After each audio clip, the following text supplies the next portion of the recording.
Ternyata teman-teman sekalian kata kuncinya bersihnya hati beliau. Tidak ada dendam. Tidak ada membalas kejahatan dengan kejahatan. Orang benci beliau, beliau balas dengan kasih sayang. Beliau balas dengan cinta. Beliau tahu orang ini lakukan karena belum tahu. Dan beliau sudah tahu. Bahkan beliau sudah diperlihatkan surga dan neraka. Statement Abdullah bin Mas'ud yang paling menarik dalam masalah ini, beliau mengatakan, Allah Azza wa Jal, Allah yang maha tinggi dan maha mulia dan maha tinggi telah melihat hati hamba-hambanya, maka dia pun menemukan hati yang paling bersih adalah hati Muhammad sallallahu alaihi wasallam.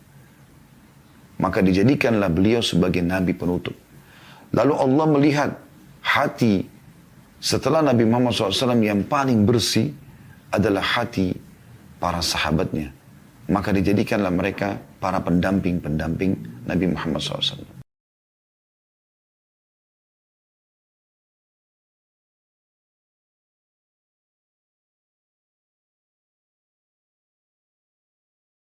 Assalamualaikum warahmatullahi wabarakatuh. Alhamdulillah, selalu saja lisan kita memuji Sang Pencipta Allah atas segala nikmat yang dilimpahkan kepada kita. Dan sebagai seorang muslim dan mukmin, kita sangat yakin kalimat Alhamdulillah adalah kalimat penghubung antara kita dengan Sang Pencipta Allah. Dan Allah menjadikannya sebagai kalimat syukur atau berterima kasih yang dengannya maka segala nikmat yang kita butuhkan untuk roda kehidupan di muka bumi ini dan juga untuk meraih yang terbaik di akhirat ya, tercapai. Maka seringlah mengucapkan Alhamdulillah baik di awal aktivitas ataupun di akhir aktivitas. Itu juga kita menjadikan salam hormat kita kepada utusan Allah, manusia yang telah disempurnakan jalur nasabnya, fisiknya, ilmunya, orang yang diperintahkan oleh Allah Subhanahu wa taala untuk dijadikan sebagai suri tauladan. Dan juga mengucapkan satu kali salam hormat kepadanya akan dibalas oleh Allah Subhanahu wa taala dengan 10 kali rahmat. Andai saja dibalik dengan mengucapkan 10 kali salam hormat kepada manusia terbaik ini akan diberikan satu rahmat maka sudah cukup. Karena Allah berfirman tentang rahmatnya, bahwasanya rahmatnya wasi'at kulla syai', telah meliputi segala sesuatunya. Apalagi dengan membaca satu kali salam hormat saja dibalas dengan 10 kali rahmat. Maka sangat wajar kalau kita selalu mengucapkan salawat dan taslim kepada Nabi besar Muhammad sallallahu alaihi wa ala alihi wa sahbihi wasallam. Selamat bergabung teman-teman yang ada di Zoom tentunya. Saya tidak bisa sebutkan satu persatu. Dari dirut perusahaan sampai seluruh staf dan siapapun yang diajak untuk bergabung. Dan seperti biasa teman-teman di medsos di hari Senin siang, tepatnya pukul 13.00 sampai 14.00 kita akan membahas tema umum ya.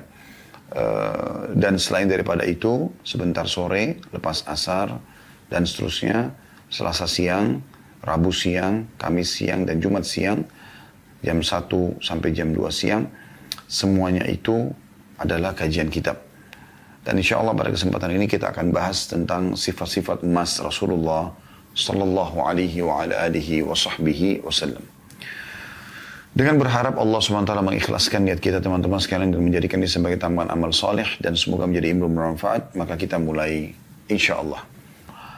Yang pertama saya akan mulai dulu dengan firman Allah Subhanahu wa taala dalam pembukaan bahasan kita dalam surah Al-Ahzab surah nomor 33 ayat 21. Bagi teman-teman yang mengikuti materi ini bisa melihat aplikasi Al-Quran di handphonenya. Ini landasan awalnya. Kenapa kita membahas tentang Nabi Muhammad SAW. Berikut sifat-sifat masih akan kita bahas. InsyaAllah. Bunyinya, A'udzubillahi minasyaitonirrajim. Qad kana lakum fi rasulillahi uswatun hasanatun liman kana yarjullah. Liman kana yarjullaha wal yawmal akhira wa dzakarallaha katsira. Sesungguhnya telah ada pada diri Rasulullah Muhammad sallallahu alaihi wasallam suri tauladan yang baik bagi kalian, yaitu bagi orang-orang yang mau mengharapkan rahmat Allah. Dia dapat rezeki, dipenuhi kebutuhannya, dimaafkan kesalahannya, diberikan kebahagiaan dunia, diselamatkan dan juga diberikan kebahagiaan di akhirat. Dan juga yang ingin mendapatkan yang terbaik di hari kiamat dan dia ingin berzikir atau menyebut Allah dengan zikir yang banyak. Firman Allah SWT dalam surah Al-Ahzab ayat 21 ini menekankan kepada kita bahwasanya ada anjuran dari langsung sang pencipta Allah agar menjadikan Nabi Muhammad SAW sebagai suri tauladan. Jadi betul-betul memang ini sebagai tolok ukur cara makan, minum, tidur, bergaul, ya, bermuamalah secara umum. Juga termasuk dalam kehidupan sosial, dalam berumah tangga, berinteraksi dengan orang-orang, ini masuk dalam bab muamalah semuanya. Begitu juga dengan hal-hal yang lainnya, seperti peperangan, transaksi jual beli, dan segala macam hal. Semuanya itu masuk dalam anjuran agar mencontohi beliau. Kenapa? Karena Allah sebutkan dalam surah Al-Qalam, surah nomor 68 ayat 4, semua itu kita dianjurkan selain beliau utusan Allah, Allah sendiri memuji nabinya. Perhatikan, dan ini menjadi landasan bahasan kita, surah Al-Qalam, surah nomor 68 ayat 4. A'udzu billahi minasyaitonir rajim wa innaka la'ala khuluqin 'azim. Sungguhnya kau Muhammad benar-benar memiliki budi pekerti atau akhlak yang mulia. Jadi memang Allah Subhanahu wa taala yang langsung memuji ciptaannya ini. Dan ini bukan main-main, ya. Andai saja seseorang di antara kita seperti Anda yang ikuti acara dari Zoom misalnya, berada di satu perusahaan, atau teman-teman yang ikuti acara kita live di medsos, Anda ada di satu perusahaan. Bagaimana perasaan Anda pada saat Anda dipuji oleh atasan Anda? Dikumpulin orang-orang, kemudian dikatakan, kalau si fulan ini atau si fulana ini, orang yang saya recommended, orang yang baik akhlaknya, orang yang berprestasi di perusahaan, maka saya yakin dia akan bangga. Mungkin menjadi sebuah momentum terindah, ya, dalam hidupnya. Maka bagaimana dengan Nabi Muhammad SAW yang Allah kekalkan dalam Al-Quran, yang akan dibaca oleh miliaran orang-orang beriman sampai menjelang hari kiamat nanti, yaitu wa innaka la'ala khuluqin 'azim. Sesungguhnya kau hai Muhammad memiliki budi pekerti yang baik, ya, akhlak yang sempurna. Juga alasan yang lain teman-teman sekalian, karena memang Nabi Muhammad SAW adalah utusan Allah, ya. Dan kita bisa lihat firman Allah Subhanahu wa taala tentang masalah itu. Jadi suri tauladan ini karena beliau memiliki akhlak yang baik dan juga beliau memang diutus untuk alam semesta. Allah sebutkan dalam surah Al-Anbiya surah nomor 21 ayat 107, A'udzu billahi minasyaitonir rajim wa ma arsalnaka illa rahmatan lil alamin. Kami enggak mengutus kau hai Muhammad kecuali sebagai rahmat bagi semesta alam. Semuanya, jin, manusia, tumbuh-tumbuhan, hewan-hewan. Nabi Muhammad SAW bukan hanya sekedar untuk orang-orang Islam, tapi diutus oleh Allah untuk alam semesta ini. Demikian juga dalam surah Al-A'raf, surah nomor 7 ayat 158, Allah menekankan dan memerintahkan baginda Nabi Muhammad SAW untuk menyampaikan bahwasanya beliau utusan Allah, beliau harus dicontohi segala sesuatunya, diikuti ajarannya. Ya. Al-A'raf 158, A'udzubillahi minasyaitonir rajim, Qul ya ayuhan nasu inni rasulullahi ilaikum jami'a. Al-ayah, yang artinya, katakan hai Muhammad, sebarluaskan, sampaikan kepada semuanya. Bukan hanya orang Arab, bukan hanya orang Muslim, tapi katakan hai manusia. Semuanya, semua suku, semua negara, ya. Semua bahasa. Sesungguhnya aku adalah utusan Allah untuk kalian semuanya. Kalau sudah utusan Allah berarti untuk dicontohi, ya, diikuti. Akhlaknya, ya, anjuran-anjurannya, tuntunannya, dan menjauhi semua apa yang dilarang. Demikian pula dalam surah Saba ayat 28 Allah Subhanahu wa taala berfirman, A'udzu billahi minasyaitonir rajim.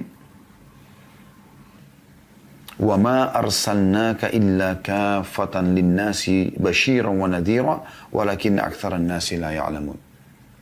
Kami enggak mengutus engkau hai Muhammad melainkan kepada umat manusia seluruhnya.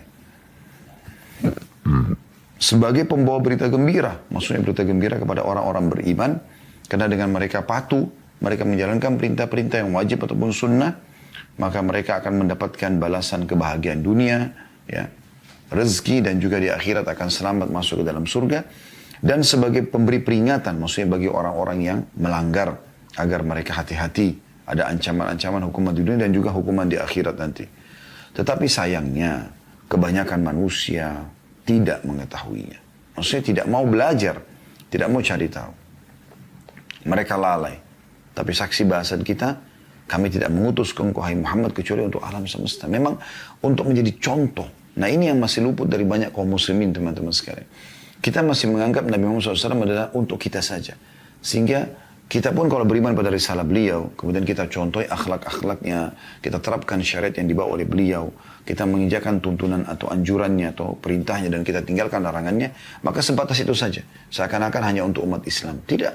Kita menyebarluaskan, menyampaikan kepada mereka tentang masalah perintah-perintah Allah Subhanahu wa taala, termasuk masalah akhlak ini. Memang umat Islam menjadi contoh dalam masalah kejujuran, kedermawanan, ya, tepat janji, ya, balas budi, ya, berterima kasih dan segala macam hal. Demikian pula Allah Subhanahu wa taala ingatkan dalam surah Al-Furqan ayat 1. A'udzu billahi minasyaitonir rajim. Tabarakalladzi nazzala al-furqana 'ala 'abdihi liyakuna lil alamina nadhira. Ya. Segala puji atau maha suci Allah yang telah menurunkan Al-Furqan atau Al-Quran kepada hambanya Muhammad sallallahu alaihi wasallam. Untuk apa? Agar dia Muhammad SAW menjadi pemberi peringatan kepada seluruh alam. Agar dia menjadi contoh bagi mereka. Nah, ini dalam segala hal. Dalam menyampaikan agama Allah SWT dan juga menjadi contoh. Dia adalah orang yang paling layak untuk dijadikan sebagai idola, suri tauladan di sini, ya. Dicontohi semua kehidupan beliau, diciplak hidup beliau. Demikian pula dalam statement atau dari ayat-ayat ini semua, ya. Ada cukup banyak ayat tapi saya langkahi saja, ada beberapa yang saya susun. Namun ada yang saya ingin titik beratkan karena masih ada banyak poin-poin yang akan kita bahas tentang akhlak Nabi SAW. Dari semua ayat yang tadi kita bacakan itu, ada statement yang menarik dari Ibnu Taimiyah rahimahullah. Beliau mengatakan, wajib bagi manusia untuk mengetahui bahwasannya Allah Azza wa Jal, Allah yang maha mulia dan maha tinggi telah mengutus Muhammad SAW kepada manusia dan jin. Dan wajib bagi mereka untuk beriman kepada beliau dan beriman dengan wahyu yang beliau bawa dan mentaati beliau. Mereka manusia harus, atau mereka dalam kurung manusia, harus menghalalkan yang Allah dan Rasulnya halalkan dan mengharamkan apa yang diharamkan oleh keduanya.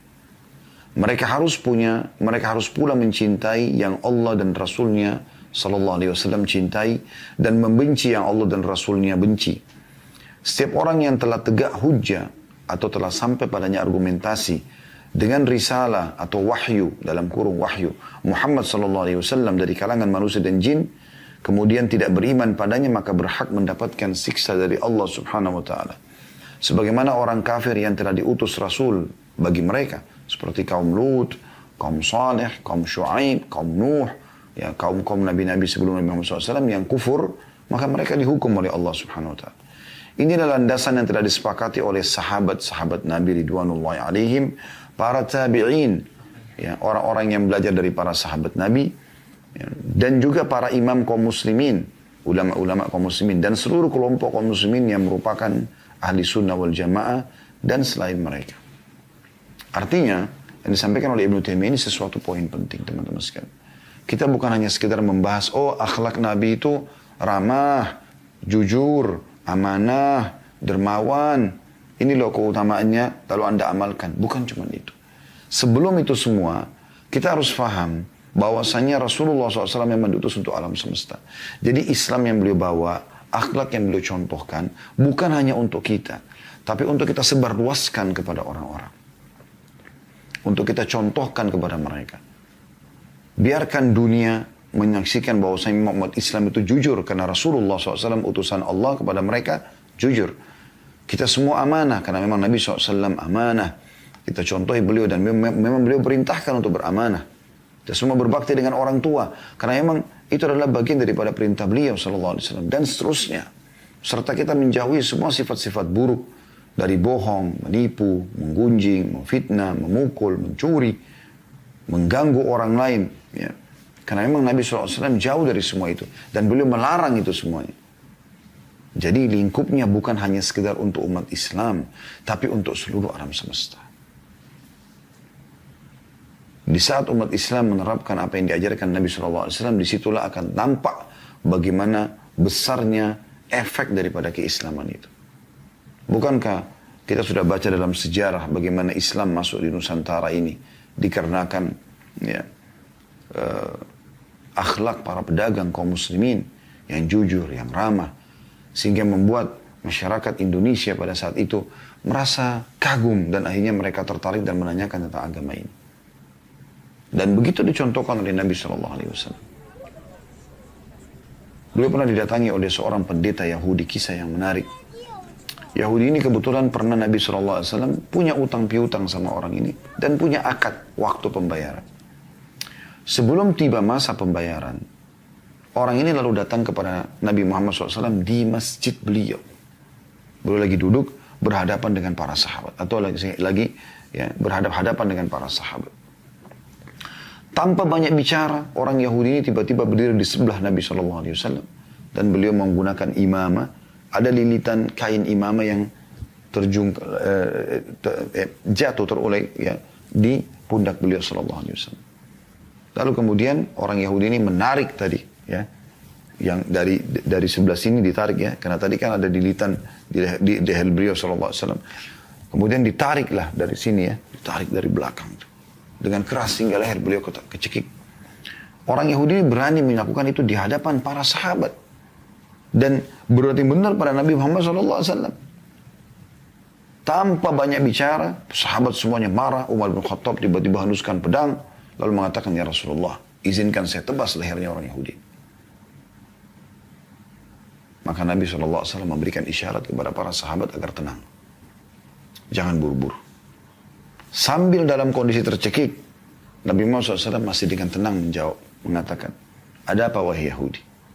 Dia mengatakan, wahai Muhammad, bayar utangmu. Sungguh kalian kaum Quraisy suka menunda-nunda membayar utang. Bayangkan, sudah kasar caranya mencekik, dan ngomongnya kasar lagi. Maka kata Nabi SAW, dalam kondisi masih dicekik, akhirnya ditarik imamanya. Beliau mengatakan, bukankah ya, belum tiba waktunya? Karena ada kesepakatan gitu. Kata dia tidak, saya mau dibayar sekarang. Maka Nabi Muhammad SAW menunjuk Umar bin Khattab yang ada di hadapannya mengatakan, hai Umar, pergilah ke Baitul Mal, ambilkan utangku, ya, sekian sa' kurma. Sa' itu kayak 2 genggaman telapak tangan orang dewasa. Bayarkan kepada orang ini dan tambah lagi yang senilai dengan itu. Kata Umar, ya Rasulullah, kalau yang awal hutang Anda, tapi yang kedua untuk apa kasih ke orang ini? Kata Nabi SAW, sebagai hukuman karena kau telah menakut-nakuti dia. Nabi SAW malah mengingatkan Umar agar jangan tergesa-gesa mengambil langkah sementara saya ada. Tenang aja. Nabi SAW mampu membunuh orang itu seketika karena setiap nabi-nabi diberikan kekuatan 10 orang laki-laki. Tapi beliau luar biasa dalam masalah ini. Setelah itu orang Yahudi itu jalan bersama Umar ke Baitul Mal. Umar dengan marah pada orang Yahudi ini. Kemudian beliau, ya, Umar mengumpulkan utang-utang Nabi SAW. Pada saat selesai, dia baru membungkus lagi tambahan daripada nilai ya, yang Nabi SAW perintahkan. Maka Yahudi tersebut mengatakan, tidak usah hai Umar. Kata Umar, itu bukan urusan kamu. Saya diperintahkan oleh Nabi SAW. Dia mengatakan, hai Umar, apa kau tahu siapa saya? Kata Umar, saya tidak mau tahu siapa kamu. Karena Umar sangat jengkel dengan orang ini. Maka dia pun berkata, saya Fulan bin Fulan. Namanya ini ternyata nama seorang pendeta Yahudi yang sangat terkenal. Sudah lama mau masuk Islam gitu. Tapi Umar belum pernah lihat orangnya. Karena zaman dulu kan orang tidak ada foto, tidak ada segala macam. Maka kata Umar, apa kau benar dia? Dia bilang, iya. Lalu kata Umar, kenapa kau lakukan itu? Sementara kau tahu ini adalah Rasulullah SAW. Apa kata Yahudi tersebut? Hai Umar, apa kau kira saya ini orang gila? Coba renungi. Saya datang ke masjid kalian. Saya cekik Nabi kalian. Saya berkata kasar dengan Nabi kalian. Coba bayangkan. Saya udah tahu konsekuensinya. Saya akan mempertaruhkan nyawa saya ini. Saya akan bisa dibunuh dengan ini. Tapi tentu ada alasan kenapa saya kerjakan itu, Umar. Apa kau tidak mau tahu apa sebabnya?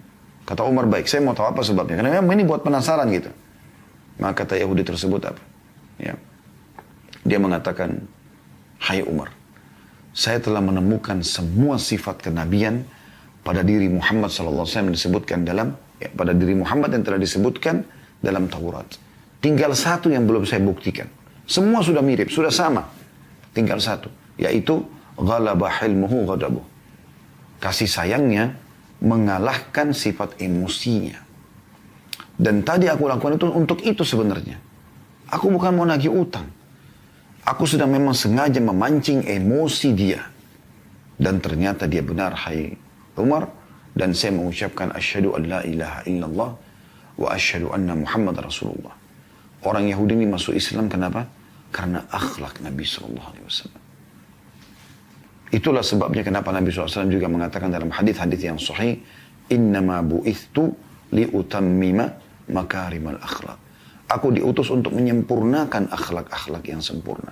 Yang baik. Sudah ada akhlak-akhlak diajarkan oleh Allah SWT kepada para nabi-nabinya. Tapi aku datang untuk menyempurnakan dan mempraktekkan dalam kehidupan sehari-hari. Dan ini untuk seluruh alam semesta. Di dalam hadis yang lain, innama bu'ithtu liutammima salihal akhlaq. Sesungguhnya aku diutus untuk menyempurnakan akhlak-akhlak yang baik. Nah ini luar biasa gitu. Nah ini teman-teman sekalian pembukaan dari apa yang kita sampaikan. Kita akan coba masuk kepada inti bahasan kita, akhlak emas Nabi SAW. Kalau kita mau bicara tentang akhlak Nabi SAW, semuanya emas, semuanya baik. Dan kalau kita ingin bahas ini teman-teman sekalian akan panjang sekali. Anda kalau ingin lebih banyak mendengarkan bagaimana akhlak beliau, Anda bisa ikuti kajian sirah Nabawi kami. Ya, sudah lengkap insya Allah di playlist YouTube. Ada puluhan serial Anda bisa dengarkan. Ya, satu kali pertemuan mungkin sekitar 2 sampai 2,5 jam gitu. Anda bisa lowongkan mungkin dalam 1 bulan, 2 bulan Anda bisa selesaikan kalau tiap hari Anda dengar. Anda akan terkagum-kagum melihat bagaimana kehidupan sehari-hari Nabi SAW. Bagaimana akhlak beliau. Saya akan mulai teman-teman sekalian dengan kelapangan dada. Dan ya, bersihnya hati beliau SAW. Saya kadang-kadang merenungi teman-teman sekalian riwayat-riwayat misalnya tentang penyebutan kalau Nabi SAW itu pada saat beliau wafat di umur 63 tahun, beliau tidak memiliki uban di kepalanya ataupun di jenggotnya kecuali 2-3 lembar. Coba bisa bayangkan. Hitam semua di umur 63 tahun. Siapa di waktu kita sekarang umur 63 tahun tidak ada ubannya?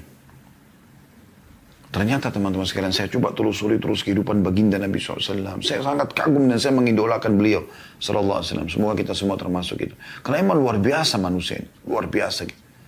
Buah tidak akan jauh dari pohonnya teman-teman sekalian. Kalau Anda contohin Nabi SAW, Anda tidak akan jauh dengan beliau. Di dunia Anda ikuti penuhin, di akhirat Anda akan bersama beliau SAW. Karena kita ikutin ajarannya gitu. Sebagaimana orang kalau ikutin orang-orang yang jahat, orang fasik, maka dia akan sama dengan orang-orang itu. Ternyata teman-teman sekalian kata kuncinya bersihnya hati beliau. Tidak ada dendam. Tidak ada membalas kejahatan dengan kejahatan. Orang benci beliau, beliau balas dengan kasih sayang. Beliau balas dengan cinta. Beliau tahu orang ini lakukan karena belum tahu. Dan beliau sudah tahu. Bahkan beliau sudah diperlihatkan surga dan neraka. Statement Abdullah bin Mas'ud yang paling menarik dalam masalah ini, beliau mengatakan Allah Azza wa Jal, Allah yang maha tinggi dan maha mulia dan maha tinggi telah melihat hati hamba-hambanya, maka dia pun menemukan hati yang paling bersih adalah hati Muhammad SAW. Maka dijadikanlah beliau sebagai nabi penutup. Lalu Allah melihat hati setelah Nabi Muhammad SAW yang paling bersih adalah hati para sahabatnya. Maka dijadikanlah mereka para pendamping-pendamping Nabi Muhammad SAW. Ya. Saya tidak tahu teman-teman sekarang kalau kita hidup di zaman Nabi SAW dulu kita menjadi orang kafir atau orang munafik ataupun orang beriman. Gak mudah beriman di masa itu. Sekarang saja Al-Quran sudah sempurna, ada terjemahannya, pengajian di mana-mana, para ustadz, para ulama, para dai menyampaikan agama. Masih banyak yang membenci agama, masih banyak yang jauh dari agama. Bagaimana kalau mereka-mereka hidup di fase Mekah? Yang hampir seluruh Mekah ya, itu tempat yang menakutkan, mengecam bagi umat Islam. Serem. Karena siapapun boleh mengganggu umat Islam. Siapapun boleh membunuh. Di tengah-tengah jalan ditemukan seperti kasus Sumayyah radhiyallahu anha. Wanita pertama mati syahid dalam Islam. Suaminya Yasir radhiyallahu anhu. Anaknya mereka Ammar yang disiksa. Ya, walaupun ayahnya Yasir dan Sumaimah mati terbunuh, mati syahid di tangan Abu Jahal. Ammar tidak terbunuh tapi disiksa. Ammar. Di tengah jalan, di pinggir jalan, orang semua menyaksikan. Anda bisa bayangkan orang dipukul, digebukin, berdarah-darah, teriak-teriak. Sumayyah ditusuk perutnya. Dilihat. Bilal disiksa di depan, di pelataran padang pasir yang luas yang orang semua bisa lihat. Ditaruh batu panas. Ya. Khabbab bin Arad radhiyallahu anhu ditaruh batu-batu panas tajam, diseret sampai dari tulang belakang, di belakang, sebelah tulang belakang di punggung belakang, bagian belakang itu lubang berwarna hitam dan hangus gitu sampai ke tulang ekornya. Dan itu berbekas seumur hidupnya radhiyallahu anhu. Dan sekian banyak sahabat Abdullah bin Mas'ud yang digebuki sampai berdarah-darah depan Ka'bah karena mengaji membaca Al-Quran. Nabi Muhammad SAW sendiri, ya, beliau lagi sholat ditumpahkan kotoran unta di atas kepalanya. Beliau lagi sholat diinjak wajah beliau, ya, batang lehernya diinjak. Sampai beliau mengatakan saya sampai susah bernafas gitu. Tapi subhanallah, semua itu teman-teman tidak membuat hati Nabi SAW dendam dengan orang manusia. Suci, bersih hatinya. Bersih sekali.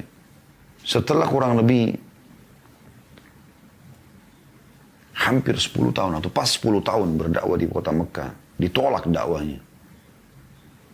Dan yang beriman hanya 153 orang, 83 orang ke hijrah ke Ethiopia karena tersiksa di Mekah, sisa 70 orang bersama Nabi SAW di Mekah. Nabi SAW sudah lihat Quraisy kayaknya 10 tahun didakwai setiap hari. Yang ada cuma ejekan, penyihir, penyamun, apalah segala macam. Setiap orang tanya tentang Nabi SAW digebukin. Jadi semua orang Mekah membenci Nabi SAW. Ditanamkan oleh tokoh-tokoh Quraisy masalah itu. Dan orang kalau dari luar bertanya digebukin. Coba Anda bayangkan. Maka Nabi SAW ingin mencari tempat lokasi baru. Pergi cari lokasi baru. Maka yang paling dekat dengan Mekah adalah kota Taif. Beliau pergi ke sana. Setelah tiba di sana, rupanya karena Nabi SAW jalan kaki, Abu Lahab, paman kandungnya sendiri, tahu Nabi SAW akan menuju ke kota Taif, maka dia lebih dulu ke sana pakai kuda, nunggangi kuda, sebelum dia sampaikan kepada tokoh-tokoh pemimpin kota Taif, kalau akan datang nanti berapa hari kemudian, ponakan saya sendiri. Itu mengaku Nabi, dia pendusta, dia penyihir, jangan percaya. Maka tentu saja karena ini Abu Lahab tokoh Mekah, tokoh-tokoh Taif juga mendengar itu. Maka yang terjadi adalah pada saat itu, semuanya teman-teman sekalian menolak. Begitu Nabi SAW tiba, mendakwai mereka, yang pertama penolakan. Tidak cukup sampai di situ. Setelah ditolak, pada saat Nabi SAW mau keluar dari kota Taif, maka pemimpin Taif ini mengatakan kepada masyarakatnya, lempari Muhammad dengan batu. Maka mereka semua pegang batu, ya laki-laki, ya perempuan, ya anak kecil, ya orang tua, pegang batu, dan semuanya ramai-ramai melempari kaki Nabi SAW yang sedang diangkat. Anda bisa bayangkan sakitnya. Turun dalam kondisi sudah luka karena banyak batu. Ya, satu kota ini. Kanan dilempari pada saat diangkat, sudah kesakitan diturunkan. Yang kiri diangkat, dilempar lagi. Begitu terus, sampai beliau keluar dari kota Taif. Itu satu kota ini bukan main-main gitu. Saya tidak bisa bayangkan bagaimana luar biasa lapang dadanya beliau sallallahu alaihi wasallam. Luar biasa gitu. Setelah keluar dari pintu gerbang kota Taif, ditutup pintu gerbangnya. Dalam kondisi keringatan di siang hari, panas, luka-luka. Beliau sudah tidak tahu secara manusia harus kemana. Di Mekah ditolak, di Taif ditolak. Pada saat itu betul-betul tidak tahu harus kemana. Ya. Maka beliau pun duduk di bawah sebuah pohon lalu berbicara dengan Allah Tuhannya. Ya Allah, kemanakah engkau akan arahkan hidupku? Karena beliau belum tahu. Gitu. Ke sebuah masa depan yang belum jelaskan. Atau ke musuh yang akan menggangguku. Karena di Mekah tolak, di Taif ditolak. Lalu mau kemana lagi nih? Gitu. Tapi kalau seandainya engkau tidak marah padaku, ya Allah, aku tidak peduli. Maka di saat itu Allah Subhanahu wa taala mendengarkan doa Nabi Muhammad SAW dan keluhannya, diutus Jibril bersama dengan malaikat gunung yang ngurus gunung-gunung semua di muka bumi ini. Lalu kemudian kata Jibril, hai Muhammad, Tuhanmu telah mendengar keluhanmu dan ketahuilah bersamaku sekarang malaikat yang khusus mengurus gunung-gunung. perintahkan saja sama dia agar gunung-gunung dua kota ini, Mekah dan Taif ini, semuanya disatuin, hancur lebur sejarahnya dua kota ini. Habis ceritanya. Karena nolak dakwah. Dan ketahuilah, setelah itu pun dakwahmu akan tersebar. Atau opsi lainnya, kau bersabar, berlapang dada, ya. Dan juga dakwahmu akan tersebar. Apa kata Nabi SAW? Boleh bisa saja kalau cuma kayak kita, dendam. Kadang-kadang kita subhanallah orang yang tidak mau bayar utang aja. Udah kita minta supaya Allah hancurin. Supaya Allah binasakan. Orang cuma fitnah kita, langsung kita minta binasakan. Bagaimana dengan keadaan Nabi SAW yang luar biasa? Maka beliau mengatakan, aku memilih agar memaafkan mereka. Dan semoga aku berharap Allah keluarkan dari keturunan mereka orang yang beriman kepada Allah. Dan subhanallah betul. Satu kota Taif beriman kepada Nabi SAW setelah pembebasan kota Mekah dan setelah perang Hunain. Dan keluar orang-orang yang luar biasa dari kota Taif. Di antaranya yang paling masyhur adalah Abdurrahman ibn Sakhr atau dikenal dengan Abu Hurairah. Perawi hadis yang paling banyak dari kalangan laki-laki. Dari Mekah, Abu Jahal, orang yang paling benci Nabi Muhammad SAW, dikenal dengan Fir'aun umat ini, keluar Ikrimah bin Abi Jahal. Orang yang tadinya kafir, tapi akhirnya beriman setelah pembebasan kota Mekah. Dari Umayyah bin Khalaf, lahir Safwan, benci juga Islam, tapi akhirnya beriman kepada Nabi SAW. Abu Sufyan sendiri, dengan istrinya Hindun yang membenci Islam, bahkan memimpin peperangan Uhud, masuk Islam pembebasan kota Mekah. Dari Al-As bin Wa'il, orang yang sangat membenci Nabi SAW dan Islam, keluar Amr bin As radhiyallahu anhu. Dan terus begitu. Begitu luar biasanya kebersihan hati beliau sallallahu alaihi wasallam. Suka agar orang mendapatkan hidayah. Bukan hanya hancurin saja, binasakan saja. Sekarang teman-teman saya bahasakan. Atau tanyakan diri saya terutama dan kemudian Anda sekalian. Kalau seandainya ada orang berbuat jahat sama kita, lalu kita mengatakan, ada dua opsi. Yang pertama Anda mengatakan, ya Allah binasakan dia. Ya Allah patahkan kakinya. Ya Allah puntungkan. Ya Allah ini, ya Allah itu. Adab dia misal. Itu apa? Murni dendam kan? Baik, Allah kabulkan karena anda terzalimi. Selesai. Apa yang Anda dapatkan? Nggak ada. Binasanya orang itu saja. Itu opsi. Anda punya hak untuk itu. Dan Anda mustajab doa karena Anda terzalimi. Tapi opsi yang kedua coba Anda pikirkan baik-baik. Ini yang sedang menjadi poin sifat pertama Nabi SAW yang sangat emas, yaitu lapang dada. Bersih hatinya sallallahu alaihi wasallam. Tidak mau beliau nodai hatinya dengan hal-hal yang buruk. Walaupun orang lain melakukannya. Tidak harus ghibah dibalas ghibah, fitnah dibalas fitnah. Ya. Kejahatan dibalas dengan kejahatan. Tapi Nabi SAW mendahulukan kasih sayangnya. Mendahulukan lapang dadanya. Dengan semua perbuatan-perbuatan kejahatan orang-orang Quraisy itu, Nabi SAW masih mendahulukan lapang dadanya. Kita hubungkan ini dengan sifat yang kedua, yaitu pemaaf. Tentu ini umum, pemaaf. Tapi Nabi SAW ini luar biasa pemaafannya. Tadi diantaranya adalah kasus Mekah dan Taif yang Nabi SAW tidak mau hancurkan. Tapi ada juga yang masuk dalam masalah pemaafan ini, tentu tadi itu lapang dada ya. Ini pemaafan ini seperti kasus pada saat ya, pembebasan kota Mekah. Beliau luar biasa di dalam masalah ini. Ya. Waktu beliau akan masuk ke kota Mekah, beliau menyampaikan kepada pasukannya tidak boleh ada yang membunuh. Tidak boleh ada pertumpahan darah. Kecuali 10 orang. 10 orang ini boleh dibunuh. Dimanapun ditemukan. Yang pertama Ikrimah bin Abi Jahal. Karena ini memang bersama dengan ayahnya membenci Islam. Abu Jahal, anaknya Abu Jahal. Tapi nanti dia masuk Islam ini orang. Ya. Ini yang kita masukkan dalam masalah pemaafan. Dan dia termasuk yang ikut serta dalam pencorengan kesepakatan Hudaybiyah. Jadi ada kesepakatan Hudaybiyah teman-teman sekalian, kesepakatan agar umat Islam tidak berperang sama Quraisy 10 tahun. Dan pada saat itu masuk dalam sekutu Quraisy, suku Bakar, dan masuk dalam sekutu muslimin, suku Khuza'ah. Nah, dua suku ini, suku Bakar sama suku Khuza'ah, dari dulu perang-perangan terus nih. Pada saat terjadi kesepakatan Hudaybiyah, maka dua-duanya ikut dalam kesepakatan itu. Berarti dua-dua juga ikut damai gitu. Ternyata pada saat suku Khuza'ah lagi di Mekah, sebagian mereka, suku Bakar berkhianat. Intinya memerangi mereka dan terbunuhlah kurang lebih 20-23 orang dari suku Khuza'ah. Dan termasuk yang ikut serta adalah Ikrimah bin Abi Jahal dalam pengkhianatan itu. Tapi apa yang terjadi teman-teman sekalian? Ikrimah pada saat pembebasan kota Mekah, pasukan muslimin sudah masuk, ya. Lari dia ke Jeddah, kota Jeddah sekarang ya. Kemudian naik kapal ingin ke Ethiopia.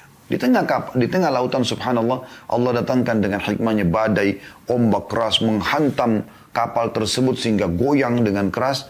Dan di sekitar dia banyak sekali orang-orang yang menyembah berhala seperti dia. Bawa patung-patung kecil Tuhannya. Wahai Tuhan, selamatkan kami.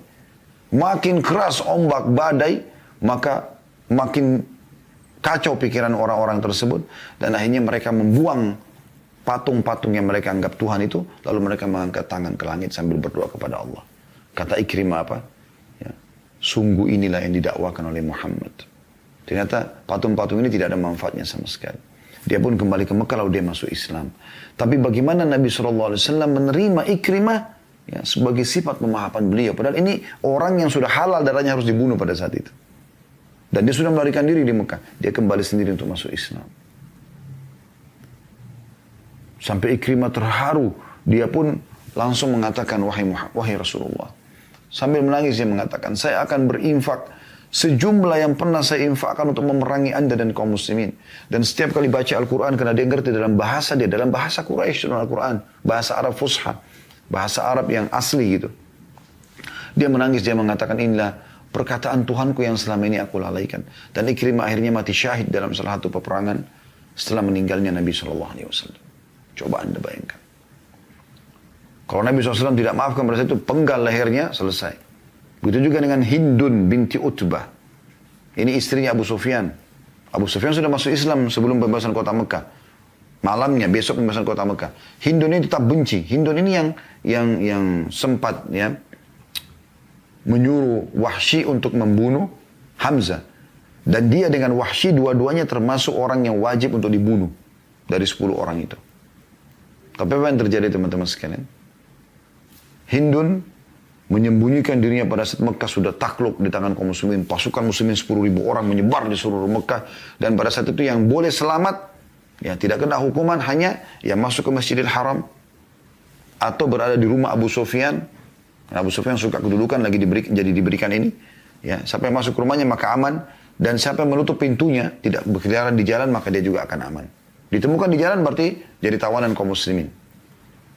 Hindun ini bingung dia. Karena dia tahu, dia menyebabkan Hamzah terbunuh. Nabi SAW sangat terpukul pada saat pamannya terbunuh. Kata Umar bin Khattab, saya tidak pernah melihat Nabi SAW menangis terisak-isak seperti dahsyatnya pada saat melihat jenazahnya Hamzah yang dimutilasi. Hidungnya dipotong, dadanya dibelah, jantungnya dicopot. Gitu. Itu luar biasa gitu. Maka Hindun ini pakai cadar, tutup mukanya dengan rapat, lalu nyelip-nyelip di antara wanita-wanita Mekah. Dan dia menemukan ada di satu tenda gitu. Nabi SAW sedang membaiat wanita-wanita Mekah yang masuk Islam gitu. Dia pun nyelip ke situ gitu. Masuk di situ. Maka Nabi SAW mengatakan, saya membaiat kalian, ambil janji setia. Tidak boleh membunuh anak kalian, tidak boleh berzina, tidak boleh ini, tidak boleh. Waktu disebutkan tidak boleh berzina, Hindun nyeletuk. Mengatakan, ya Rasulullah. Gitu kan. Padahal ini wanita sangat benci Islam ya. Dia mengatakan, ya Rasulullah, apakah wanita bebas itu bisa berzina? Karena mereka di Mekah, perzinahan ada. Tetapi wanita bebas selain budak nggak akan berzina, mustahil gitu. Dalam tradisi mereka. Nabi SAW tahu suaranya. Nabi mengatakan Hindun. Langsung Hindun mengatakan apa? Asyhadu an la ilaha illallah wa asyhadu anna Muhammad Rasulullah. Syahadat langsung. Dia tahu itu keselamatannya. Apa yang terjadi teman-teman? Apakah Nabi bilang, kau bohong, nggak mungkin. Ini yang bunuh paman saya, bunuh saja. Dan seterusnya. Nabi SAW senyum. Karena Nabi tahu dia sudah mengucapkan kalimat yang karena itulah Nabi SAW diutus. Dan itu keselamatan. Maka beliau memaafkan Hindun dan menerima keislamannya. Begitu juga dengan Wahsy. Salah satu dari 10 orang yang diancam harus dibunuh. Dia melarikan diri dari Mekah. Akhirnya dia masuk Islam setelah itu. Dan Nabi SAW terima keislamannya. Yang keempat ada Abdullah bin Sa'ad bin Abi Syarh. Ya. Ini orang penulis sepupunya Utsman bin Affan. Dia ya masuk Islam, pura-pura masuk Islam, datang ke Madinah, kemudian apa? Dia menjadi penulis wahyu karena dia bisa menulis. Sampai dia sudah banyak nulis wahyu, ya, ayat-ayat Al-Quran yang turun, kemudian dia tiba-tiba pulang ke Mekah dan dia menyatakan murtad dari Islam. Murtad dari Islam. Bayangkan. Dan dia mengatakan semua yang Muhammad tulis itu yang saya tulis semuanya saya palsukan. Tapi Nabi SAW punya wahyu. Nabi SAW mengatakan demi Allah dia telah dusta. Ini juga salah satu yang wajib dibunuh pada saat pasukan masuk dari 10 orang itu. Tapi terakhir Utsman bin Affan mencari sepupunya ini dan menemukan dia di rumahnya. Lalu membawanya di hadapan Nabi SAW dan meminta agar Nabi memaafkannya. Dan Nabi SAW memaafkan. Akhirnya masuk Islam lagi. Yang kelima Safwan bin Umayyah bin Khalaf. Umayyah bin Khalaf ini pimpinan Quraisy sama dengan Abu Jahal yang meninggal di Badr, yang benci sekali dengan Islam gitu. Umayyah bin Khalaf ini majikannya Bilal, ya. Anaknya namanya Safwan. Juga sama, ini ikut dengan Ikrimah dalam pengkhianatan, tadi pembunuhan beberapa orang suku Khuza'ah gitu kan. Tapi akhirnya dia pun ya minta maaf dan masuk Islam dan Nabi SAW terima. Ya. Begitu juga dengan Muqais atau Mikyas bin Subabah. Sama juga yang orang ini. Adiknya bernama Qais masuk Islam dan terbunuh secara tidak sengaja di Uhud oleh muslimin. Karena pasukan muslimin pada saat itu kacau. Maka Muqais pura-pura masuk Islam, lalu menuntut denda kematian adiknya. Dia syahadat, kemudian dia mengatakan, ya Rasulullah, adik saya dibunuh oleh kaum muslimin waktu dia. Saya minta dibayar. Setelah dia terima dendanya, lalu dia membunuh pembunuh adiknya, kemudian dia kembali ke Mekah dan mengiklankan kemurtadannya. Ya. Namun orang ini sempat dibunuh. Ada 2 orang dari 10 ini yang terbunuh ya. Ini Muqais atau Mikyas, ya. Dan satu lagi, ya, itu adalah Abdullah bin Khattal. Ya, ini dibunuh oleh sahabat. Salah satu yang membunuh mereka adalah Zubair bin Awam. Ya, jadi kita sudah sebutkan kurang lebih 7 nama ya. Ikrimah bin Abi Jahal, Hindun binti Utbah, Wahsy, ya, bin Harb, kemudian Abdullah bin Sa'ad bin Abi Syarh, penulis wahyu 4, Safwan bin Umayyah 5, gitu kan. Kemudian Muqais atau Mikyas 6, dan Abdullah bin Khattal yang ke-7. Dan Mikyas ini atau Muqais dan Abdullah yang terbunuh 2 orang ini. Kemudian ada juga penyair yang suka menghina Nabi SAW. Ini nama yang ke-8, Ka'ab bin Zuhair bin Abi Zulmah Al-Muzani. Tapi ini dia masuk Islam lalu dia menyatakan maaf ya Rasulullah. Nabi SAW terima maafnya. Yang ke-9 Habbar bin Aswad bin Muttalib. Ia yang menghadang Zainab anak Nabi SAW saat akan hijrah ke Madinah hingga keguguran gitu. Namun dia masuk Islam. Jadi dia penyebab tergugurkannya kandungannya Zainab. Nah, dia pukul, dia segala macam, dia kejar. Akhirnya cucu Nabi SAW keguguran. Mati. Tapi masuk Islam minta maaf. Nabi SAW maafkan. Yang ke-10 Huwairith bin Nuqaiz. Ya. Dia mencelakakan Fatimah dan Ummu Kalsum radhiyallahu anhuma dari atas untanya Abbas. Ya. Tapi orang ini maaf, ada 3 orang dari 10 ya. Ini Huwairith termasuk terbunuh. Dan ini dibunuh oleh Ali bin Abi Thalib dari 10 orang ini. Tapi saksi bahasan kita ada 7 orang yang dimaafkan oleh Nabi SAW. Dan pada saat Nabi SAW masuk ke Mekah, teman-teman sekalian, ini luar biasa ya. Pada saat beliau masuk ke dalam Mekah, ya, sempat Sa'ad bin Ubadah, ini pimpinan orang Ansar. Waktu pasukan sudah mau masuk ke Mekah. Sa'ad ini tahu benar ini bagaimana kejahatan Quraisy pada Nabi SAW, pada kaum muslimin. Bagaimana mereka pergi berperang dengan muslimin di Badr. Bagaimana mereka mengepung Madinah di Uhud di tahun 3 Hijriah. Dan kemudian di tahun 5 dengan perang Khandak atau pasukan Ahzab. Banyak sekali sikap-sikap buruk dari Quraisy pada saat itu ya. Maka dia mengatakan, dengan mengeraskan suaranya. Dia kepala suku ini. Dari orang Ansar. Ya. Dari suku Khazraj. Ya. Karena Ansar dua, Aus dan Khazraj. Maka dia mengatakan, hari ini hari pembantaian. Hari ini Allah akan hinakan Quraisy. Dan pada saat itu dia pegang bendera. Perang. Dia pimpinan diangkat oleh Nabi SAW. Maka Nabi SAW langsung pada saat itu mengatakan saat telah berdusta. Dalam statement ini. Hari ini adalah hari pemaafan dan kemuliaan. Hari ini adalah hari kemuliaan Quraisy. Lalu Nabi SAW menyuruh tarik bendera dari Sa'ad dan diberikan kepada anaknya yang bernama Qais. Ya. Karena di sini dia kepemimpinan suku. Kalau dia keluarkan statement ini maka sukunya yang jumlahnya ribuan orang bisa membantai Mekah pada saat itu. Padahal Nabi SAW tidak mau itu. Itu luar biasa gitu. Ya. Kemudian bagaimana waktu Nabi SAW juga kumpulkan orang-orang Quraisy di Mekah. Kemudian berkata pada mereka, wahai Quraisy, ya, kira-kira apa yang akan aku lakukan pada kalian? Apa yang aku lakukan pada kalian? Maka orang-orang Quraisy mengatakan, hai Muhammad, engkau adalah anak paman kami, maksudnya keluarga kami segala macam gitu kan. Sekarang pasukan sudah menguasai Mekah, tinggal terjadi pembantaian massal nih gitu. Maka kata mereka, engkau adalah orang yang baik, hai Muhammad. Mereka sudah tahu ini tinggal Nabi suruh bunuh, pembantaian massal nih. Dan umum itu, sudah umum. Kalau pasukan sudah berhasil menguasai satu tempat, apalagi tempat itu dasarnya berisi orang-orang yang membenci pemimpin yang sedang menguasai wilayah tersebut, yang sudah masuk dengan kekuatan militer, pasti akan terjadi pembantaian.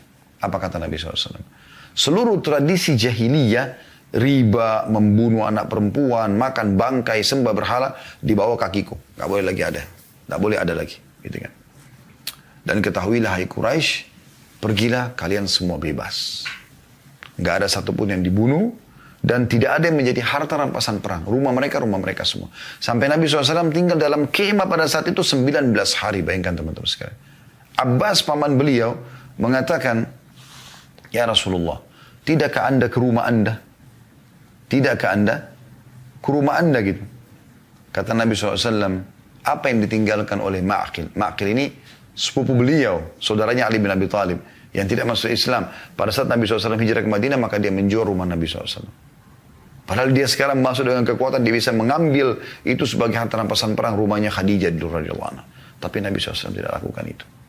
Demikian pula terjadi sebuah kasus pada saat itu, setelah Nabi SAW memberikan kesempatan siapa yang masuk Islam silakan. Yang tidak mau masuk Islam, punya kesempatan 4 bulan pada saat itu. Kalau dalam 4 bulan tidak masuk Islam, keluar dari kota Mekah gitu. Diberikan kesempatan. Ada satu orang namanya Fudalah. Fudalah ini, dia pura-pura masuk Islam. Dia syahadat di hadapan Nabi SAW gitu. Dia syahadat, dia coba ucapkan. Kemudian dia tunjukkan kalau dia coba belajar Islam. Tapi Nabi SAW sudah tahu. Nabi SAW punya wahyu gitu. Dia menyembunyikan pedang atau sebuah pisau kecil yang dia ingin mendekat dengan Nabi SAW lalu kemudian membunuh Nabi SAW. Maka Nabi SAW pada saat lihat dia lalu mengatakan, apa yang sedang engkau pikirkan dalam dirimu hai Fudalah? Kata dia, beribadah dan istighfar ya Rasulullah. Dia bohong gitu. Kata Nabi SAW, kalau begitu istighfarlah wahai Fudalah. Maka Fudalah mengatakan astagfirullah. Nabi SAW mengatakan beristighfarlah wahai Fudalah. Lebih tulus lagi. Fudalah beristighfar. Lalu Nabi SAW meletakkan telapak tangan beliau yang mulia di dada Fudalah. Lalu mendoakan gitu. Ya. Maka pada saat itu, pada saat tangan Nabi SAW taruh di dada Fudalah, ya, maka Fudalah menceritakan, mengatakan tiba-tiba pisau dari tanganku lepas.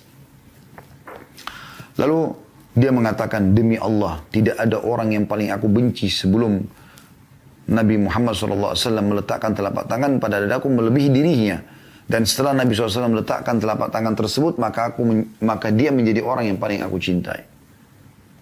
Begitu luar biasanya, baginda Nabi SAW menjadikan sifat ini sebagai sifatnya. Ya, berapa banyak di antara kita kaum muslimin yang tidak belajar dari masalah ini. Yang ketiga, jujur dan amanah. Ya. Sebagaimana kita tahu, Nabi SAW ini tidak pernah bohong seumur hidupnya. Seumur hidupnya. Tidak pernah sekalipun bohong. Coba Anda bayangkan. Bagaimana itu? Siapa dari mereka yang tidak pernah berbohong sekalipun, teman-teman sekalian? Walaupun bercanda gitu. Bahkan mungkin kita sudah tahu dalilnya tentang jujur, tapi masih ada saja orang bohong gitu. Sampai dapat julukan Al-Amin di Mekah. Orang yang paling terpercaya. Dapat julukan yang lain juga As-Sadiqul Amin. Orang yang paling jujur dan paling terpercaya. Anda mungkin pernah dengar kisah bagaimana orang Quraisy ribut ya karena ingin siapa yang akan meletakkan Hajar Aswad setelah mereka renovasi Ka'bah pada saat itu mau rubuh, mereka renovasi, Hajar Aswad dicopot dulu. Kemudian mereka pada saat mau letakkan, hampir seluruh suku Quraisy ribut nih, mau saling bunuh-membunuh. Datanglah suku Adi, sukunya Umar bin Khattab, potong seekor domba, tuangkan darahnya dalam sebuah wadah gitu. Kemudian mereka celupin tangan mereka, lalu mereka angkat mengatakan, siapa yang meletakkan Hajar Aswad selain kami, maka terjadi pertumpahan darah. Datang suku ini, datang suku itu, hampir semua suku Quraisy lakukan hal yang sama. Hampir terjadi pertumpahan darah.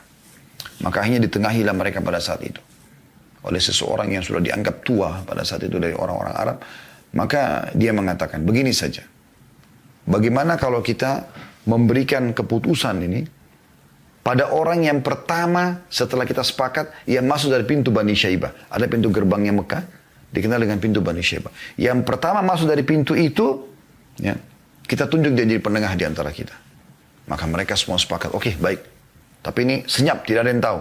Waktu itu pintu terbuka lebar dan belum ada orang masuk sama sekali. Tiba-tiba teman-teman sekalian terjadi sebuah kejadian yang luar biasa. Yang muncul Nabi Muhammad SAW sendirian.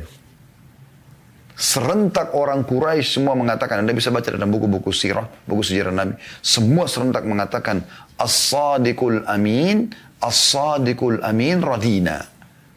Orang yang paling jujur dan terpercaya, orang yang paling jujur dan percaya, kami ridho. Maka jadilah Nabi SAW penengah pada saat itu. Jadi pengakuan satu kota Mekah, dia adalah orang yang luar biasa.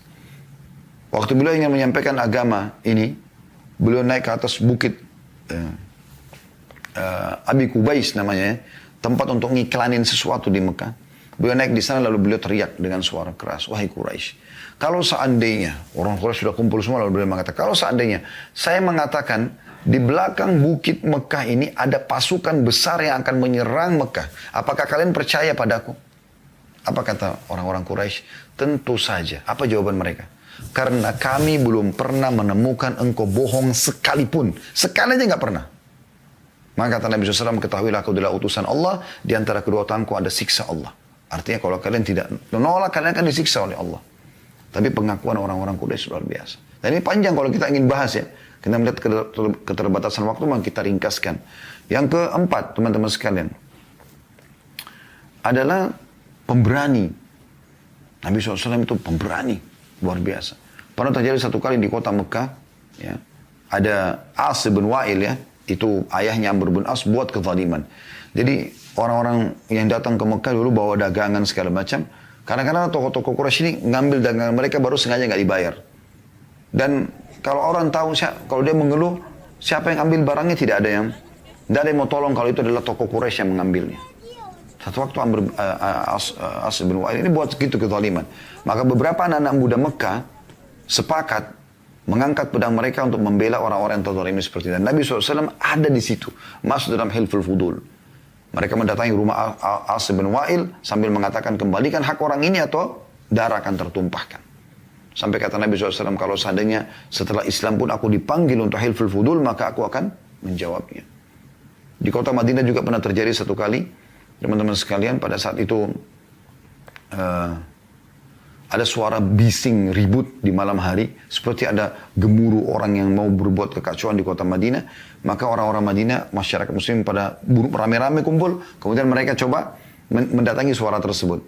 Ternyata pada saat mereka tiba di sana, mereka temukan ada seseorang yang naik kuda dari kejauhan, memegang pedang di tangan kanannya, obor di tangan kirinya. Mereka belum tahu siapa. Dan suara itu sudah hilang gitu. Pada saat mendekat mereka menemukan Nabi Muhammad SAW. Beliau sebagai pemimpin bukan tidur enak, suruh orang saja. Beliau yang sendirian pergi menghilangkan, mengecek suara kekacauan di kota Madinah di malam hari. Dan Ali bin Abi Thalib mengatakan radhiyallahu anhu, kalau perang sedang berkecamuk besar dan kami khawatir, gitu kan, kami sudah merasa butuh tempat untuk bersandar, maka kami semua bersandar ya di belakang Nabi Shallallahu Alaihi Wasallam. Makanya beliau pun mengajarkan kepada kita agar berlindung dari sifat pengecut. Ya, Allahumma a'udzubika minal ajzi wal kasali wa a'udzubika minal jubni wal bukhl. Jubun ini adalah sifat pengecut. Ya. Dan pernah ada sahabat yang mengatakan, ya Rasulullah, bagaimana kalau ada orang mau mengambil hartaku? Kata Nabi SAW, lawan dia. Suruh lawan.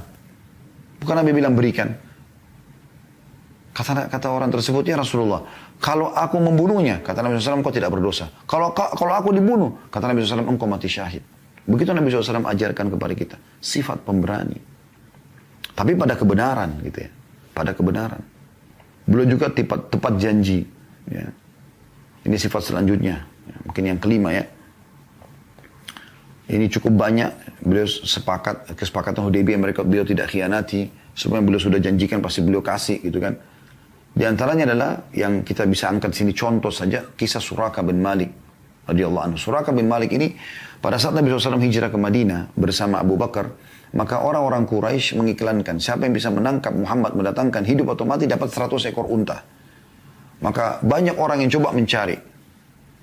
Suraka bin Malik berhasil dia mengejar Nabi Muhammad SAW dan menemukan. Ringkas ceritanya begitu, tentu panjang ceritanya tapi dia mendapatkan gitu. Dari kejauhan sampai dia berhasil bisa melemparkan anak panahnya. Maka Abu Bakar pun gelisah lalu mengatakan, ya Rasulullah, Suraka datang.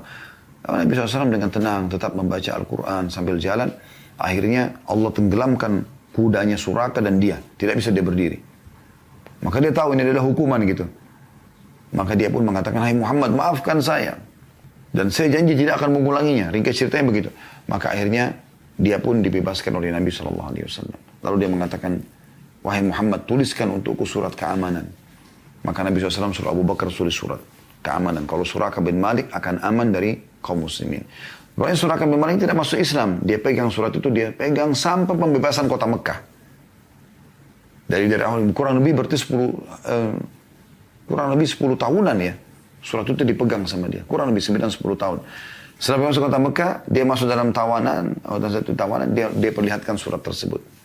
Dan waktu Nabi SAW diperlihatkan, Nabi SAW mengatakan, ya, hari ini hari penempatan janji. Maka dimaafkanlah Suraka. Dan Suraka akhirnya masuk Islam. Dan Nabi SAW mengatakan setelah masuk Islam, wahai Suraka, bagaimana perasaanmu kalau dua gelangnya Kisra raja Persia pada saat itu berada di kedua tanganmu. Maka Suraka mengatakan, Kisra anu Sinwan, Kisra yang raja sekarang ini? Kata Nabi SAW, iya. Setelah Nabi SAW meninggal, Abu Bakar meninggal, di zaman Umar bin Khattab, Persia takluk di tangan kaum muslimin. Dan salah satu ganima yang besar adalah barang-barang pribadinya Kisra. Di antaranya gelang emasnya, mahkotanya gitu kan, singasanai dan seterusnya. Nah pada saat Umar bin Khattab lihat Suraka dari Madinah, kata Umar bin Khattab, panggil Suraka bin Malik depan para sahabat. Lalu kata Umar, hai Suraka, apa yang Nabi SAW sampaikan kepadamu pada saat kau mengejar Nabi mau ke Madinah, mau hijrah? Ya. Maaf tadi saya bilang ini setelah masuk Islam Nabi SAW bilang. Tidak, dia sebelum masuk Islam Nabi sudah janjikan mengatakan, hai Suraka, bagaimana perasaanmu pada saat dua gelang Kisra dari tanganmu? Dia mengatakan, kekasihku Rasulullah SAW, kata Suraka setelah masuk Islam di zaman Nabi SAW di akhir hidupnya. Dan di zaman Umar dia mengatakan, kekasihku Rasulullah SAW telah bersabda, mengatakan, wahai Suraka, bagaimana perasaanmu pada saat di kedua tanganmu ada gelangnya Kisra? Maka kata Umar, ini kedua gelang Kisra, pakailah dan keliling Madinah, iklankan hadis Nabi itu. Jadi luar biasa gitu. Ya. Ini tepat janji Nabi SAW. Begitu juga dengan kasih sayang beliau sallallahu alaihi wasallam, sangat luar biasa, berkasih sayang. Ya. Nabi SAW mendahulukan kasih sayangnya, baik untuk umatnya, apalagi kalau kita bicara tentang keluarganya. Kalau kita bicara lingkup keluarga. Sampai Anas bin Malik mengatakan, aku 10 tahun jadi pembantu di rumah Nabi SAW. Dari umur 9 tahun sampai 19 tahun. Belum pernah aku temukan Nabi SAW berkata kasar ataupun memukul, baik pembantunya ataupun para istrinya. Sampai pernah Anas bin Malik mengatakan, aku pernah disuruh oleh Nabi SAW dalam untuk mengerjakan satu perbuatan. Pada saat aku, waktu itu masih kecil, sekitar umur 9-10 tahun, dia bilang, saya pada saat keluar dari rumah Nabi SAW, saya temukan ada ya anak-anak yang sebaya dengan saya sedang bermain-main di halaman masjid. Gitu. Maka saya pun ikut bermain-main sama mereka, lupa. Lalu tiba-tiba saya dengar di belakang saya mengatakan, wahai Anas, wahai Unais. Unais ini panggilan sayang kalau Anas dipanggil Unais. Ya. Tidakkah kau selesaikan hajatku dulu baru kemudian kau bermain? Jadi beliau tidak marah dengan pembantunya, tapi beliau malah mengatakan sambil bercanda, selesaikan dulu hajat baru kau pergi bermain. Begitu luar biasanya. Begitu juga dengan para ummahatil mukminin. Beliau mendidik dengan cara yang baik. Beliau kasih sayang walaupun lagi terbawa kecemburuan istri-istri atau salah satu istri seperti Aisyah cemburu misalnya pada istri yang lain. Beliau dengan sangat tenang pada saat Aisyah menepis piring ya Ummu Salamah yang dikirim kurma pada saat itu. Karena cemburu maka dia tepis. Nabi SAW cuma mengatakan pada pembantu Ummu Salamah, pungutlah. Karena ibumu lagi cemburu. Gitu. Beliau memang kadang-kadang tegas, memang tegas pada istrinya. Beliau tidak kasar. Kalau ada sesuatu yang beliau tegas. Pada saat Hafsah minta dinaikkan nafkah, Nabi SAW tegas dengan para umat mukminin. Beliau memboikot mereka 1 bulan. Nabi SAW tidak. Beliau SAW tidak menemui mereka. Karena bersumpah sama Allah itu. Sampai turun firman Allah SWT memberikan pilihan pada umat mukminin kalau mau lanjutin. Jadi istri Nabi maka terima nafkah yang sudah ditentukan oleh Allah dan Rasulnya. Kalau tidak, maka berarti akan diceraikan dan diberikan apa saja yang mereka inginkan dari urusan itu. Tapi tidak dapat apa-apa di akhirat nanti. Dan sekian banyak teman-teman sekalian yang kita bisa ambil pelajaran dari kehidupan baginda Nabi SAW. Ini sebagian sifat emas Nabi SAW.